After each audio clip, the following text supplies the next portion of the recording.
All five starters get in double digits, and the Cyclones defeat Villanova 74-62. Hello, everyone. Welcome to Slasher U. I'm your host, Christian Rao, here with my co-host, Steve Feck. We're going to break down number 14, Iowa State, defeating number 25, Villanova 74-62. This was a good game through and through, but the Cyclones really took away with it. I know you got some pretty big words to say about Villanova in this one. It sounds like you are ready to get them out of that top 25, Steve. Yeah, and before I do that, I want to heap as much praise as I can on Maddie Siegrist. I mean, she's just captivating.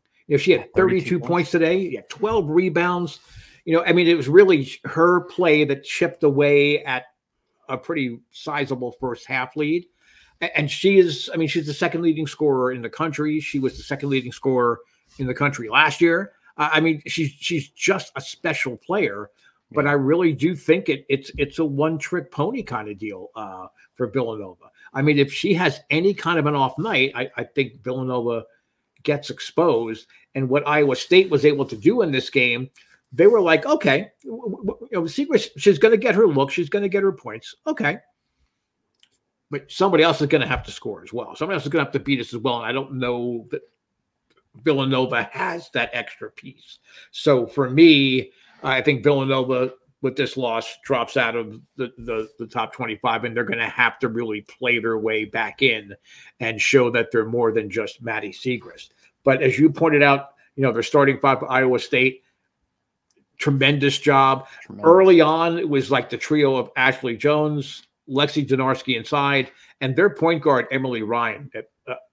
I don't want to say she's underrated because I think everybody would say she's one of the better point guards in the country, but I don't think you have her name come up as much as you do Donarski and Jones.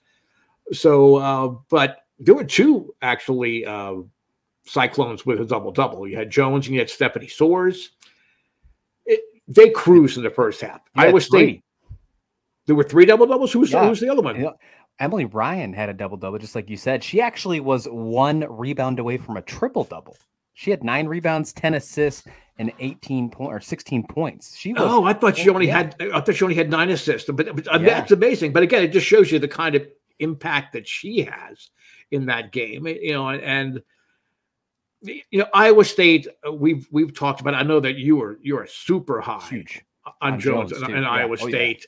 And I think this is a team that's going to come out better out of their conference play going into the March NCAA tournament than a lot of other teams in other conferences are going to come in. I think that they're going to benefit from the night in, night out competition that you're going to find in the Big 12. But a big win for Iowa State. I think a statement win.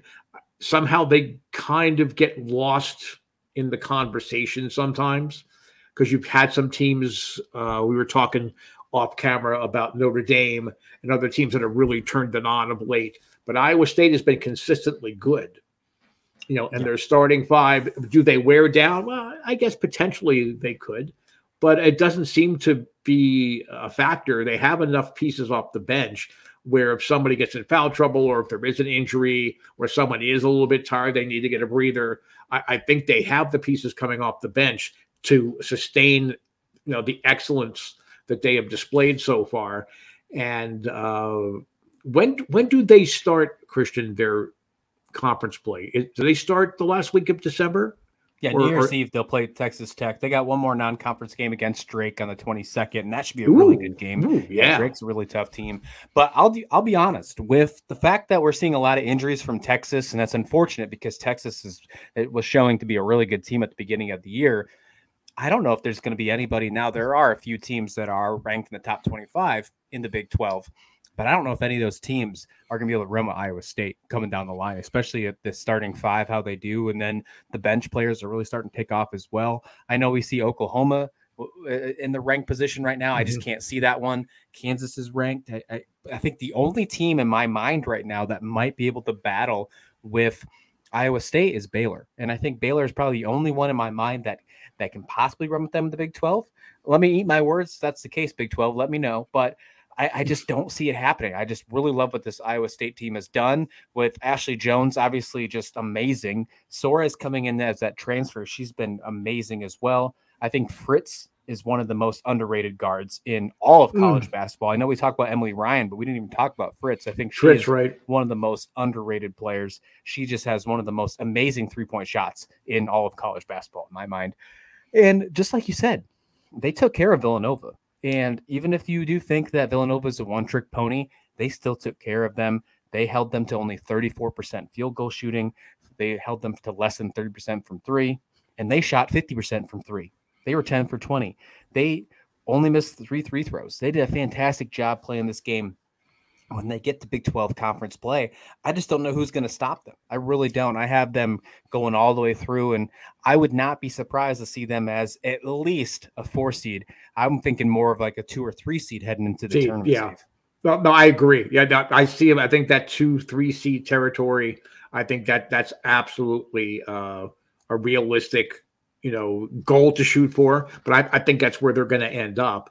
And I think Iowa State, to a certain degree, will relish the fact that they might get overlooked. See, now I'm a little bit higher on Oklahoma than you are. I like what I see in Oklahoma. They haven't necessarily been very consistent, I think, putting all the pieces together. But like you said, there's Baylor there.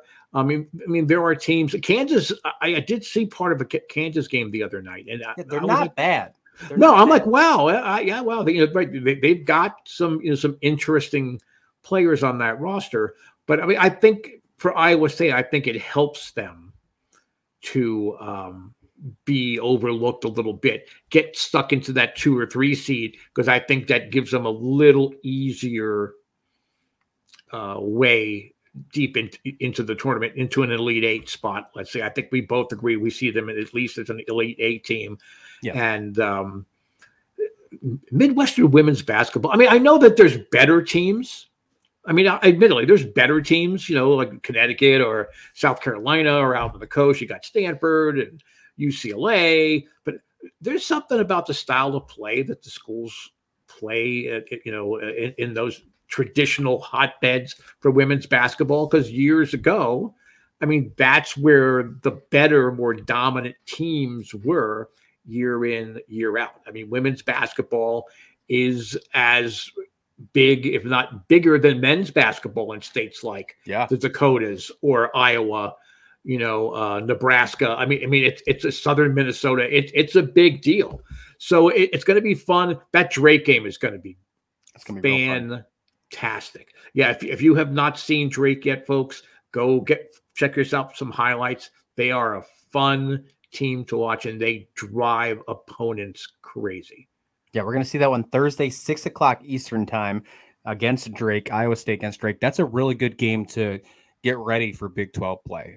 If they make some noise against Drake, then I'm standing pat with my prediction moving forward either way, but I wouldn't be surprised if Drake puts up a good run. Drake is one of those teams that really can, regardless of their record. I know they are having a good year so far, but regardless of their record, that's a team that you just want to stay away from. So we don't want to play them, right? Yeah. Let us know your thoughts in the comment description below. Who do you think is the best team in women's basketball in the Big 12? Is it the Cyclones? Let me know in the comment description below. Hit like and subscribe while you're there. And thanks for watching /U.